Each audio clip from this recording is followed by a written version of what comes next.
What you doing? Huh? Painting? What are you doing, you weirdo? Oh my god. Why is she not smiling in the picture? That's weird. That's cringe. What do you mean Miss Lisa doesn't like to smile. Well, Mona should smile. Alright, and so what do you do? Do you have any hobbies? Did you, do anything? Yeah, I thought so. No hobbies, no opinion. Get off my expo set. Hi, hello, my name's Token, and welcome back to the Devil's Advocates podcast. If you haven't been here before, I'm going to give you a quick rundown. I usually make video essays on things that I find interesting, or just genuinely anything that I like, because I don't like to have niche. And today we're going to talk about how cringe stops growth. So today I'm going to go into what cringe is, examples of cringe, the practical perspective of how cringe stops personal growth, and how the best version of yourself is the cringy version. So what is cringe? From the New York Times, it found that cringe comes from the Old English word cringen, which means to fall or to yield in battle. One of the first findings of it was in a 1978 article in The Times. A reporter wrote about why she preferred the company of her dog to people. He's not ashamed to be seen with me in front of his friends, and he doesn't cringe when I get too loud at a party. So we've been finding comfort in our animals from a very young age. Not from a very young age, from a very old age. Now, the very definition of cringe from the Cambridge Dictionary: to feel very embarrassed and show this by a physical movement or expression. And when I go into this video, it's important to differentiate what forms of cringe that I'm talking about. I'm not talking about cringe that I think is genuinely socially acceptable. I think you should probably be embarrassed by your behavior if you are hurting yourself or others continuously in a bad way or any of that. I don't think that necessarily should continue. But if you just generally have an interest or some other type of hobby that you enjoy and that people are like, oh, that's cringe, then that's what I am talking about in this video. I think that type of cringing stops growth.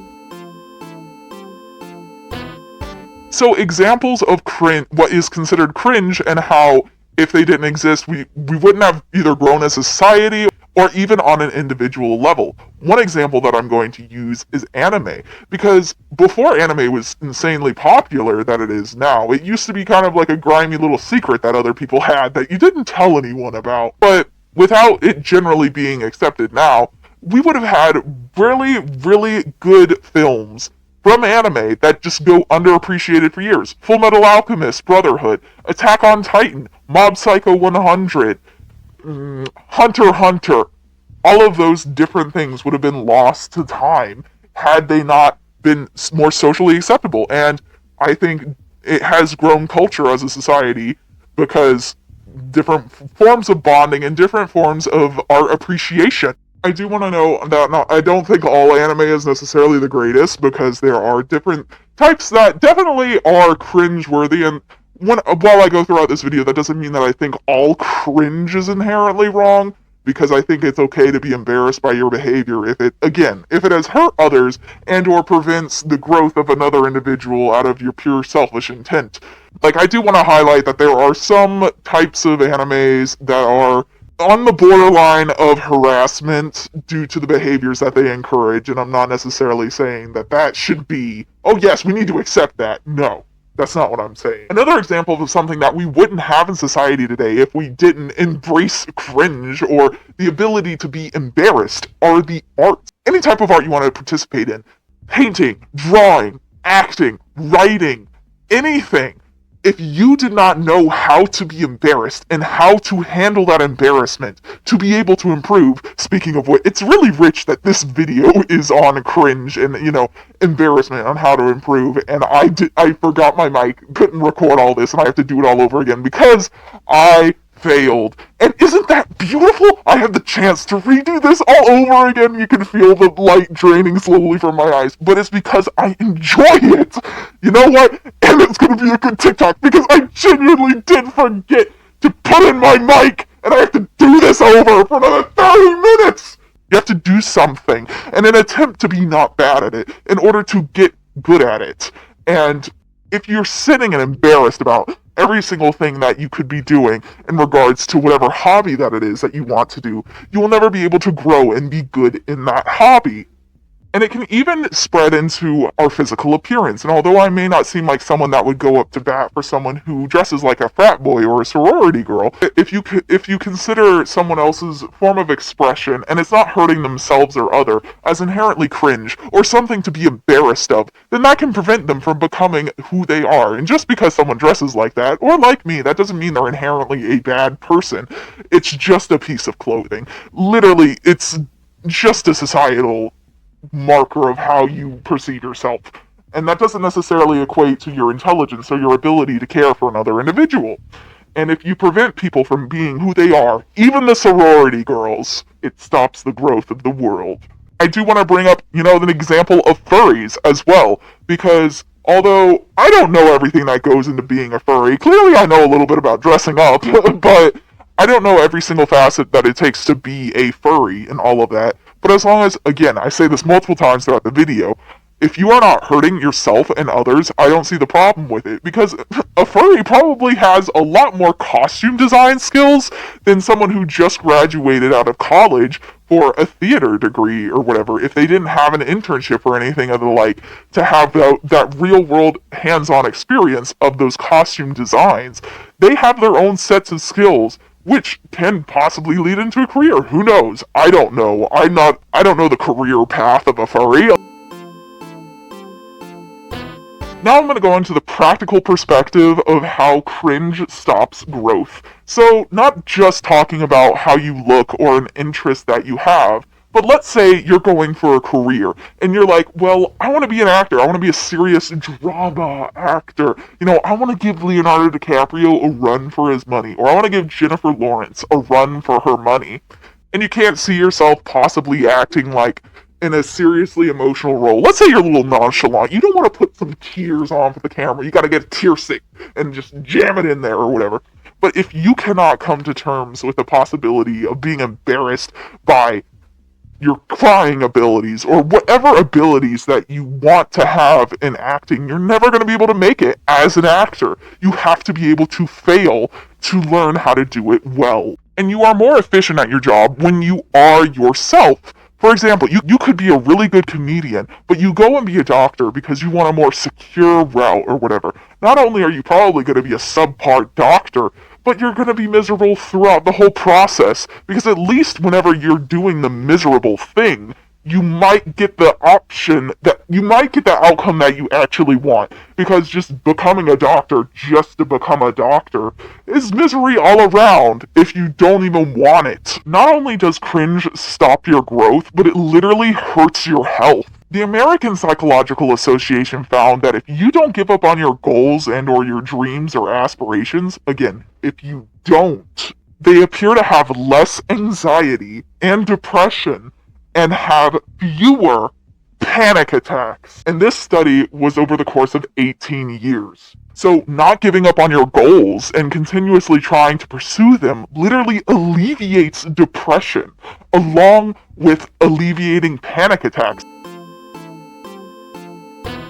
And that leads into my fourth topic on how the cringy version of yourself is your best self. I saw this one video the other day that you should not give up on your dreams until you have put your blood, sweat, and tears into it. And I think that's a very good sentiment. When it comes to embarrassment from cringe stopping your growth overall in relation to your dreams, my take on it personally is, would you rather see the grave of your dreams be at the feet of your indecision or of your effort? You are who decides what closure you get. And I know I've mentioned at least one of my videos already in this video, but if you check out my retirement shouldn't exist video, it's genuinely about how, I don't think retirement should exist, because you should generally try to find a purpose throughout life to make it meaningful and to take care of your health and everything. But I want to take one section in which I was talking about how I think I will always look up to the actor that pursued their passion for 40 years than the individual who got lucky and hit it big once, and then they were able to live off of that for the rest of their life. because I can have a respect for someone showing up every single day for whatever craft of choice that they desire, regardless of if anyone ever knows their name. And I know some people aren't necessarily idealistic, so I'm going to talk to the practical crowd. Let's say you're like, okay, well, it's not practical to be able to go after all of your dreams, yada yada yada. Not every dream has to be some great, profound thing. You don't have to want to change the world. It could just literally be anything. For example, a movie I talked about in my horror movies video. In my horror movies video, this was Send Help. This woman gets stranded on an island with a guy who she worked with who is her boss. And she is responsible for saving them because she knows how to survive. Because she wanted to be on the Survivor. And even in the movie, the man she saves is making fun of her on the plane for having these survival skills.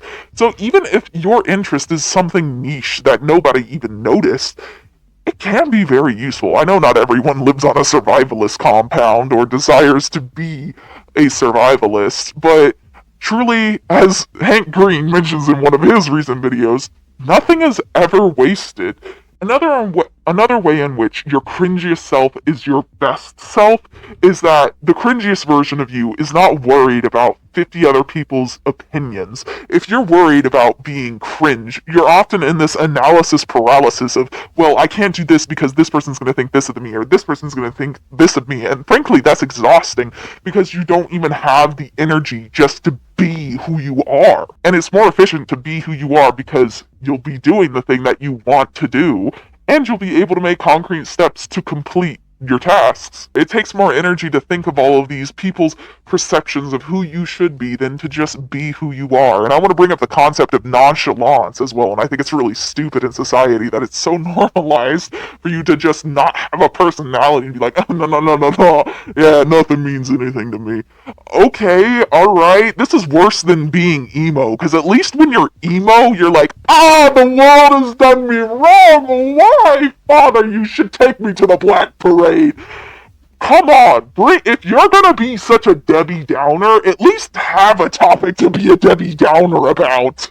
Because nonchalance isn't even a self. You're not even, you're just the idea, you're the idea of who a person could possibly be, but even not, because you don't even like anything at all, because you're too afraid to do anything. In which you're thinking about everyone's opinion on you all the time, but also pretending to not think about the opinions that you're clearly thinking about. And then I want to bring up how your inner child doesn't even know what cringe culture is, unless you are like a Gen Alpha really, really young. Unless you're like really young and you're like, you've been grown into the weeds of the internet. That's an insanely media literate child if they know what cringe culture is and understand it conceptually by the age of 5. Anyways guys, this is a much shorter video than usual, and I apologize for it, but it's because I had to reshoot it after I streamed already for 2 hours! So my voice is kind of shot, and I know I don't have as much in-depth, video as per usual, and I apologize. I went into what cringe is, examples of cringe, practical perspectives of how cringing stops growth, and how the cringiest version of yourself is the best self. This is Token, this is Theta, and we will see you all later.